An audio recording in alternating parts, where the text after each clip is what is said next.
नमस्कार। आज हम बात करेंगे महात्मा बुद्ध की उन गहरी शिक्षाओं की जो नशे की लत, खासकर शराब से बाहर निकलने का एक बहुत ही साफ और पक्का रास्ता दिखाती हैं।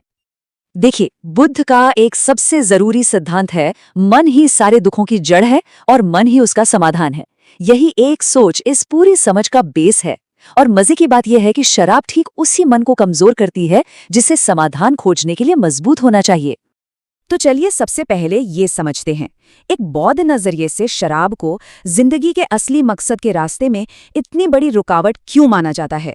आखिर ऐसा क्या है इसमें? इसका जवाब बुद्ध के इस सीधे से वाक्य में छिपा है। धुंधला मन सच नहीं देख सकता। शराब बिल्कुल यही तो करती है।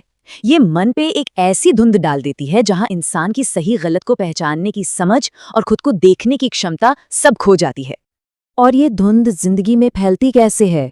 बुद्ध समझाते हैं कि ये विवेक का मतलब बुद्धि का अंत कर देती है, मन में अंधेरा भर देती है और इच्छाओं को बेकाबू कर देती है, जिसका असर फिर रिश्तों पर, सेहत पर और समाज में मिले सम्मान पर पड़ता है और सब कुछ धीरे धीरे बिखरने लगता है। अब बात करते हैं बुद्ध के उस ठोस नियम की जिसे खास तौर पर हमारी चेतना को, हमारी कॉन्शियसनेस को बचाने के लिए बनाया गया था, पांचवा शील। ये कोई मामूली नियम नहीं है। समझिए, ये बौद्ध शिक्षाओं के 5 मूल स्तंभों में से एक है जो एक डिसिप्लिन्ड और जागरूक जिंदगी की नींव रखता है।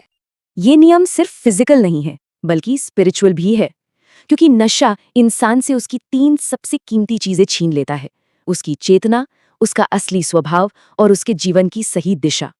और जाहिर है, जब चेतना ही धुंधली हो तो जीवन तो दिशाहीन हो ही जाएगा। तो ठीक है, हमने समस्या की जड़ तो समझ ली, पर बुद्ध का रास्ता सिर्फ समस्या बताकर नहीं रुकता, वो इसका समाधान भी दिखाता है। तो चलिए अब क्यों से कैसे की ओर बढ़ते हैं और इस लत से बाहर आने के प्रैक्टिकल स्टेप्स को समझते हैं। बुद्ध ने इस सफर के लिए 3 मजबूत पिलर्स दिए हैं।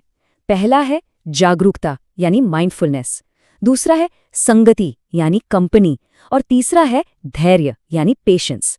आइए एक एक करके इन्हें समझते हैं। जागरूकता की प्रैक्टिस है तो बहुत सिंपल पर पावरफुल बहुत है।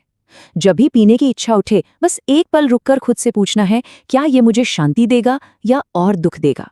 ये एक सवाल ही कमजोर पड़ते मन पर जागरूकता को हावी कर देता है और सही फैसला लेने की ताकत देता है।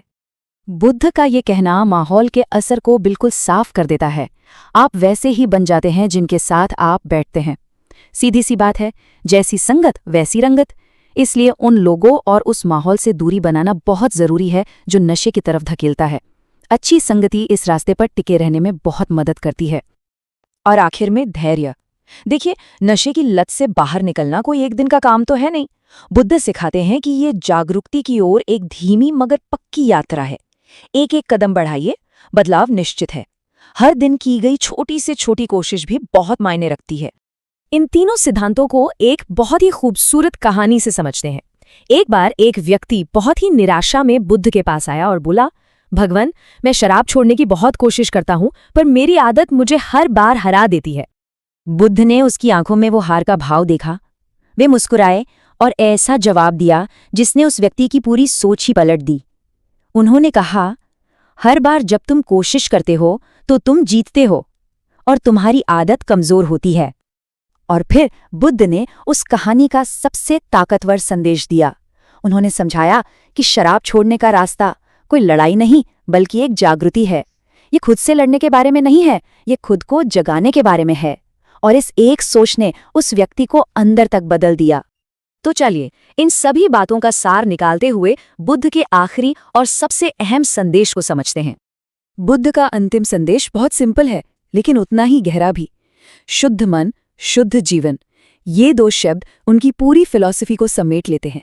एक साफ और शांत मन ही एक सुकून भरी और अच्छी जिंदगी की नींव है। तो ये समझना बहुत जरूरी है कि शराब छोड़ना सिर्फ एक आदत को छोड़ना नहीं है, ये अपने जीवन की शांति, अपना सम्मान और उस रोशनी को वापस हासिल करना है जो नशे के अंधेरे में कहीं खो गई थी। ये अपनी जिंदगी की डोर वापस अपने हाथों में लेने जैसा है। इस पूरी समझ को इस एक मजबूत संकल्प के साथ खत्म करते हैं। मैं अपने मन का मालिक हूं, ये लत नहीं। यही वो जागृति है जिसका रास्ता बुद्ध ने हमें दिखाया है।